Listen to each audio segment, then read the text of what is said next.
শরীয়তপুরে বালখেডের ধাক্কায় কীর্তিনাশা নদীর উপর নির্মাণাধীন ফুট ওভারব্রিজের ২০ মিটার অংশ ভেঙে পড়েছে।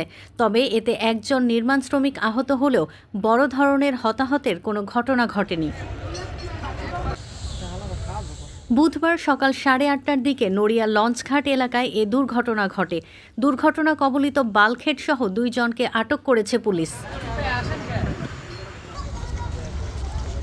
স্থানীয় ও পুলিশ সূত্রে জানা যায়, কীর্তিনাশা নদীর ওপর ভাষা সৈনিক গোলাম মাওলা সেতুর নির্মাণ কাজ গত 7 বছর ধরে চলছে। গত বছর ডিসেম্বর মাসে পুরনো সেতু ভেঙে নদীর ওপর ফুটবেইলি সেতু নির্মাণ কাজ শুরু করা হয়। বুধবার একটি বালু ভর্তি বালখেড সেতুটির নিচ দিয়ে যাওয়ার সময় পিলারে ধাক্কা দেয়। এতে সেতুর একটি অংশ ভেঙে নদীতে পড়ে নির্মাণ শ্রমিক আহত হন।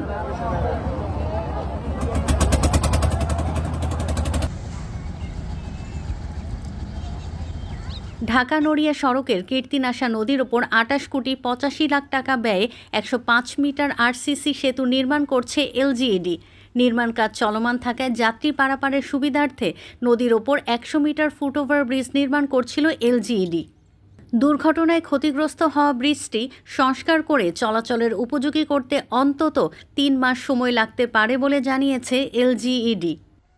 তো যেহেতু আমাদের এখানে মানুষ পারাপারের জন্য কোনো ডাইভারশন ব্রিজ না থাকাতে এখানে নৌকা দিয়ে মানুষ পার হচ্ছিল, কিন্তু সেটা জনগণের সুবিধার কথা চিন্তা করি, যাতে নৌকায় দুর্ঘটনা ঘটতে পারে এসব বিবেচনা এনে প্রশাসনও তারা আমাদেরকে সেভাবে জানিয়েছে যে এখানে নৌকাটা ঝুঁকিপূর্ণ, এবং ওনাদের আবেদনের প্রেক্ষিতেই আমরা এখানে একটা ফুটব্রিজ এই ঠিকাদারকে দিয়েই একটা ফুটব্রিজ আমরা করে দিচ্ছি।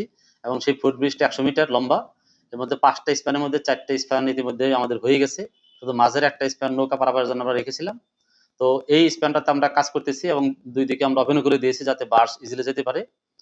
তো আজকে দুর্ভাগ্যবশত একটা বাস এই ইয়ের সাথে পায়ারের সাথে আমাদের ফুটব্রিজের পায়ারের সাথে আঘাত করে এবং একটা পায়ার ভেঙে পড়ে যায়। তো এটা এখানে কোনো তেমন বড় ধরনের হতাহত হয়নি, শুধু একজনটা আহত হয়েছে, সে হসপিটালে আছে, এবং বার্জের যে চালক তাকে আটক করা হয়েছে এবং ঠিকাদার একটা মামলা প্রক্রিয়াধীন আছে, ঠিকাদার মামলার জন্য প্রস্তুতি নিচ্ছে। তো আশা করি আমাদের এটা আমরা আগামী 1 মাসের মধ্যে হয়তো ফুটব্রিজটা চালু করে দিতে পারতাম, কিন্তু এখন এটা দেরি হয়ে গেল, হয়তো মাস 3 লেগে যেতে পারে, এখন আবার পিছিয়ে যাবে।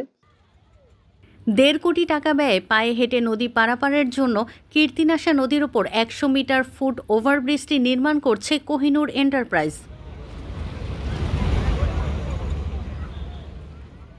শরীয়তপুর থেকে সাইফুল ইসলাম আকাশের তথ্য ও ভিডিও নিয়ে রিপোর্ট risingBD.com।